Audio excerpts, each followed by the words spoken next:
샬롬, 오늘은 2월 14일 금요일입니다. 여러분, 오늘이 무슨 날일까요? 바로 발렌타인데이라고 해서 여자가 남자에게 초콜릿을 주는 날로 알려져 있습니다. 이는 초등학생들도 아는 날이죠. 그런데 2월 14일 오늘이 우리 민족의 영웅 안중근 의사께서 이토 히로부미를 암살한 일로 사형을 선고받은 날이라는 것을 아십니까? 오늘 하루 세상의 즐거움이 아닌 나라와 민족을 위해 기도할 수 있는 성도님들 모두가 되시길 소망합니다. 오늘 우리가 통독할 말씀은 민수기 13장에서 16장까지입니다. 오늘 말씀은 이스라엘의 불순종과 그에 따른 하나님의 심판이 기록된 것을 보게 됩니다. 먼저 이스라엘은 각 지파별 12명의 정탐꾼을 통하여 40일간 가나안 땅을 정탐하게 되는데, 이들 가운데 10명의 정탐꾼들이 부정적인 보고를 하므로 이스라엘 백성들은 원망을 하게 되고, 하나님께서는 그들의 고백과 같이 광야에서 40년간 방황하도록 징계를 내리십니다.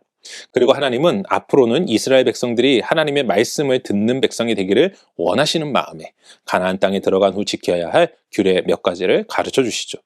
그리고 마지막으로 광야 생활 말기에 있었던 모세와 아론에 대한 반역 사건과 그 결과가 기록된 것을 보게 됩니다.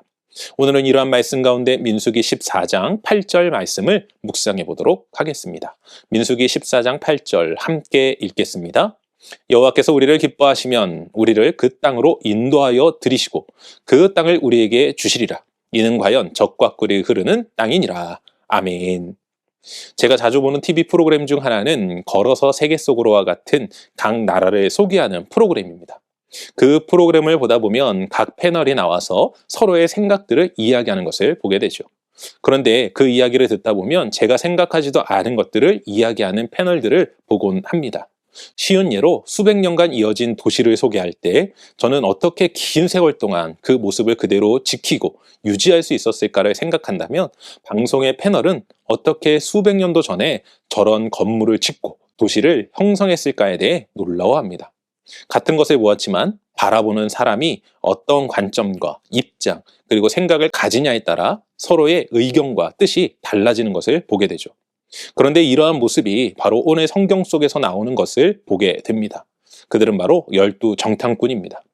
이들은 40일이라는 시간 동안 함께 가나안 땅을 정탐하였습니다. 그런데 10명의 정탐꾼은 가나안 땅에 대한 악평과 함께 자신들의 패배를 이야기합니다. 하지만 갈렙과 여호수아는 그들과 반대의 이야기를 하죠. 과연 이들의 차이는 무엇입니까? 그들은 어떠한 관점과 입장 그리고 생각으로 가나안 땅을 보고 이야기하는 것입니까? 먼저 10명의 정탐꾼을 보면 그 땅에 거주하는 키가 크고 강대한 사람들을 보았습니다. 그리고 그들과 자신을 비교하게 되죠. 하지만 여호수아와 갈렙은 어떻습니까?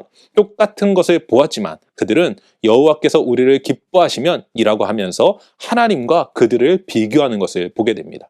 사랑하는 성도 여러분, 보는 것, 나에게 주어진 상황, 이 모든 것이 정말 중요한 것이지만 그보다 중요한 것은 내가 그것들을 어떻게 받아들이고 있는가가 더 중요하다는 것을 기억하시기 바랍니다. 그리고 무엇보다 우리 모두 세상의 기준과 관점이 아닌 하나님의 기준과 관점으로 생각하고 판단하고 행동할 수 있기를 소망합니다. 그리하여 여호수아와 갈렙이 가나안 땅을 차지한 것과 같이 우리도 하나님의 약속의 성취를 경험하는 모두가 되시길 주님의 이름으로 간절히 축원합니다. 기도하겠습니다. 사랑과 은혜가 충만하신 아버지 하나님, 감사합니다. 아버지 하나님, 우리가 살아가는 이 세상은 우리의 눈으로 바라보지만 우리가 그 세상을 하나님의 관점으로 바라볼 수 있어야 함을 고백합니다. 가나안 땅을 정탐한 12 정탐꾼 가운데 10명은 하나님의 관점이 아닌 자신들의 눈이 보이는 대로 판단하였고 그 판단의 기준에 의하여 결국은 죽임을 당하고 말았습니다. 하지만 여호수아와 갈렙은 자신들의 기준 가운데 하나님의 시점으로 하나님의 관점으로 그들을 바라봤기에 승리를 외칠 수 있었고, 그리고 그들의 고백과 같이 그들은 진정한 승리의 삶을 살아갈 수 있었습니다. 우리 성도들 모두가 여호수아와 갈렙과 같은 믿음의 고백을 할 수 있는 믿음의 관점을 가지고 이 세상을 또한 자신들의 삶을 바라보고 하나님이 주신 승리와 은혜 가운데에서 달려나가는 인생 될 수 있도록 오늘도 도우시고 역사하시고 함께 하실 주님을 찬양하오며 이 모든 말씀 우리 주 예수 그리스도 이름으로 기도합니다. 아멘.